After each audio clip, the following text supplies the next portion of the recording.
Kata ulama, orang yang meninggal dunia itu Bu, yang ditungguin cuma 3. Pertama yang ditungguin adalah kapan datangnya hari kiamat. Tuh yang ditungguin sama yang udah meninggal dunia. Kalau orang yang meninggal dunia orang soleh, ahli ibadah, sekalipun wafatnya udah puluhan tahun, ratusan tahun, tapi ketika dia di dalam kubur rasanya kayak cepet banget, nggak terasa. Kenapa? Karena Allah berikan hadiah kuburnya menjadi taman-taman surga. Kita berharap kita bisa model kayak begitu. Tapi sebaliknya, kalau orang yang meninggal adalah orang yang suka zalim, sama Allah nggak pernah deket, sama manusia senangnya bikin permusuhan, maka sehari aja dia masuk dalam kubur, itu rasanya seperti udah puluhan tahun. Udah bisa sampai ribuan tahun rasanya. Maka orang yang ada dalam kubur yang meninggal dunia nungguin kapan sih datangnya hari kiamat. Orang baik pengen buru-buru cepat supaya bisa segera masuk dan menikmati keindahan surganya Allah Subhanahu wa ta'ala. Orang-orang sebaliknya, orang-orang yang jahat, yang zalim pengen buru-buru juga datang hari kiamat. Dia pikir kelar siksaan kubur udah selesai. Padahal masih banyak siksaan yang lebih besar, yaitu ketika datangnya hari kiamat. Maka pertama orang yang meninggal nungguin kapan datangnya hari kiamat. Yang kedua, orang yang sudah meninggal kata ulama yang ditungguin kiriman doa dari yang masih hidup. Makanya kalau peringatan haul kayak gini Bu, yang paling girang adalah orang yang dihaulin. Itu dalam kitab Ruh digambarkan, orang yang dikirimin hadiah, ya, Fatihah aja, bahkan sekedar doa dari orang yang masih hidup kepada orang yang sudah meninggal dunia, di dalam kubur hatinya girang luar biasa, bahagia luar biasa, sampai penghuni kubur samping-sampingnya pada ngeliatin Bu. Kayak orang lagi di pesantren, ditengokin sama orang tuanya dibawain makanan, kan teman-temannya pada ngeliatin tuh ya. Itu sama ceritanya seperti apa yang ada dalam kubur.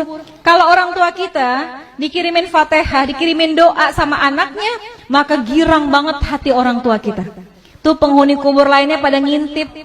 Kalau bahasa kita dikirimin apaan sih gitu ya.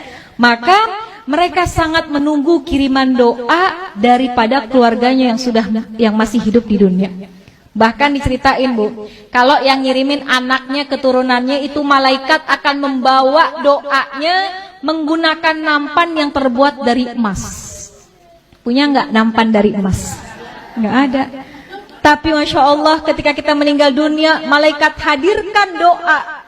Bisa jadi doa itu berupa ampunan, bisa jadi doa itu adalah rahmat yang dikirimkan oleh anak kita yang masih hidup di dunia. Maka yang ditunggu-tunggu itu doa. Makanya Bu, kenapa kita penting banget punya anak yang ngerti agama, supaya ketika kita meninggal dunia, Fatihah nggak lepas dari lisannya. Yasin yang dibaca dikirimkan pahalanya buat kita. Kalau anak Bu ke orang tua, kalau kata guru saya, anak ke orang tua sekalipun nggak dia niatin khusus buat orang tua saya, sekalipun nggak disebut, pahalanya terus dialirkan oleh Allah kepada orang tua kita yang sudah meninggal dunia. Apalagi kalau diniatkan secara khusus. Besok nih bentar lagi mau kurban ya Bu, kita boleh sedekah pahalanya buat orang tua kita, tapi nama kurbannya adalah kita. Kita kirimin deh, kita berkurban, pahalanya kita niatkan buat orang tua. Itu tuh hadiah yang paling baik, yang paling bagus, yang ditunggu-tunggu sama orang tua kita yang sudah meninggal dunia. Yang ketiga, apa yang ditungguin sama orang yang meninggal dunia? Kiriman laporan dari malaikat. Tuh malaikat itu Bu ngirimin laporan tentang anak cucu keturunannya. Kalau anak-anaknya pada soleh, solehah, pada ahli ibadah, orang tua kita girang dalam kuburnya. Ya Allah, girang hatinya. Tapi kalau yang disampaikan oleh malaikat, anak-anaknya pada berantem, anak-anaknya ninggalin sholat, anak-anaknya pada nggak akur satu sama lain, itu juga berita itu akan sampai kepada orang tua kita.